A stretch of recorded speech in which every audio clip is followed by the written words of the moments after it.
실제로 겪었던 실화 괴담들.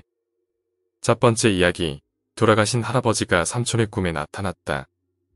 이 이야기는 막내 삼촌께서 겪으신 일이며 제가 초등학교에 다닐 때 어른들의 술자리에서 들은 이야기입니다.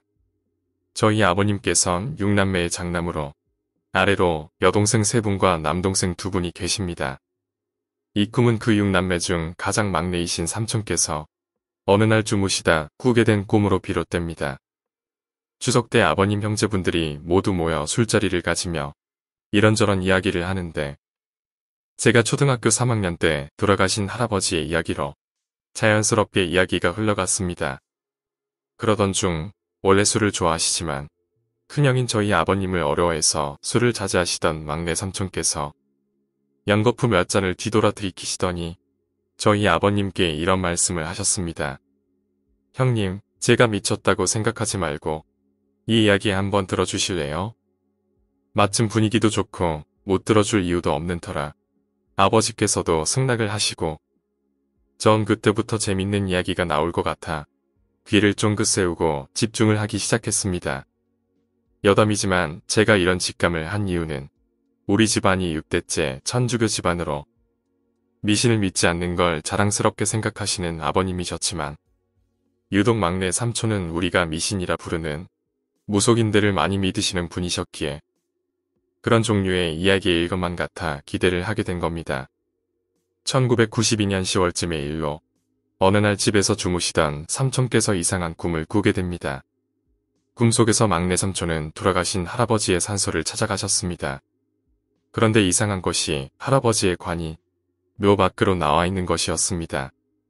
놀란 삼촌이 달려가 보니 파낸 흔적도 없고 봉분이 그대로인 채로 할아버지의 관만 밖으로 나와 있는 것이었습니다. 어쩔 줄을 몰라 하던 삼촌이 저희 아버지께 연락을 하려고 하는 찰나에 관의 뚜껑이 열리고 할아버지께서 걸어 나오시더랍니다. 놀랐던 삼촌은 그 자리에서 얼어버리고 꿈속 할아버지께서는 그대로 걸어와 막내 삼촌의 목을 물어뜯어 버리셨다고 합니다. 너무 놀란 삼촌은 그 순간 꿈에서 깨셨답니다. 막내 삼촌으로선 이해가 가지 않는 것이 첫째이신 저희 아버님께는 엄하고 무서우셨지만 막내 삼촌께서는 할아버지를 가장 닮으셨던 데다가 귀여운 막내라는 이유로 무조건 사랑만 주시고 이뻐하셨던 할아버지인지라 상상조차 해본 적 없는 일이었습니다. 아무튼 막내 삼촌께서는 지독한 꿈이었지만 바쁜 생활 때문에 곧 그 일을 잠시 잊고 사시게 됩니다. 그 후 약 한 달 뒤에 큰 고모부님께서 교통사고로 돌아가시게 됩니다. 저희 아버님께는 친구이자 바로 손아래 매제로 항상 집안의 대소사를 함께하던 분이라 크게 충격을 받으셨고 삼촌들 또한 많은 고민을 큰 고모 부와 나누며 친하게 지내온 터라 집안의 분위기가 크게 가라앉았습니다. 큰 고모님과 사촌형 그리고 누나들의 충격은 이루 말할 수 없었지요. 힘겹게 장사를 지내고 휴가를 낸 막내 삼촌은 문득 할아버지 꿈이 생각이 나더랍니다.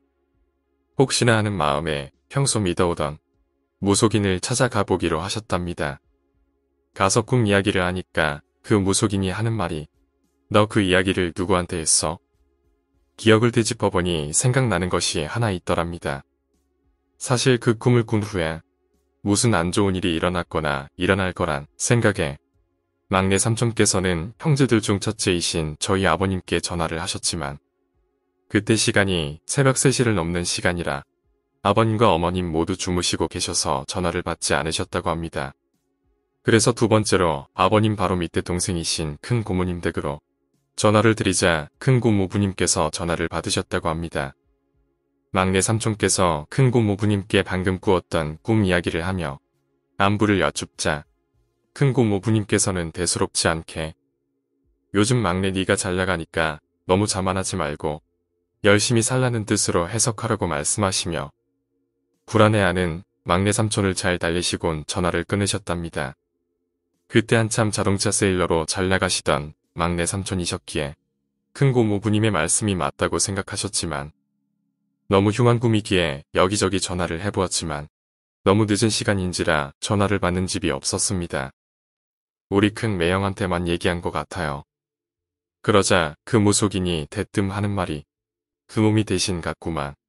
그러곤 입을 다물고 다른 어떤 질문에도 대답하지 않고 나가라는 말만 반복했다고 합니다. 막내 삼촌은 꿈 이야기만 했을 뿐 큰 고모부에 대한 이야기는 일절 한 적이 없다고 합니다. 사는 지역도 멀고 친척 따위의 인맥이 전혀 없던 사이인지라 막내 삼촌의 큰매형이 누구인지 알 리가 없는 상황이었습니다.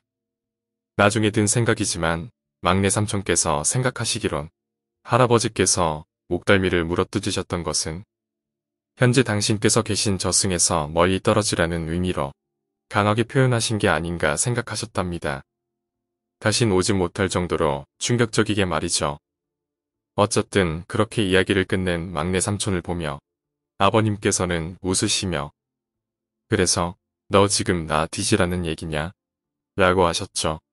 막내 삼촌께선 그때까지도 웃지 못하시고 시간이 한참 지났으니 상관없다고 걱정 마시라고 진지하게 말씀하셨습니다. 아버님께서는 제가 본 적 없는 인자한 표정으로 우리가 천주교 신자로서 그런 거 믿으면 안 된다. 그냥 우연일 뿐이다 라고 훈계를 하시며 그냥 옛날 이야기 정도로 치부하시고 넘겨버리셨습니다. 아무튼 삼촌 말씀대로 그 후에 다행히 집안에 큰일도 없었고 꿈에 할아버지께서 나오는 꿈은 꾼 적 없으셨답니다. 여기까지가 제가 아는 이야기입니다. 뭔가 더 기대하셨던 분들께는 죄송하지만 이 이야기는 여기서 끝입니다. 귀신을 직접 보았다거나 하는 그런 이야기는 아니지만 제게 있어서 가장 기묘한 이야기 중 하나입니다.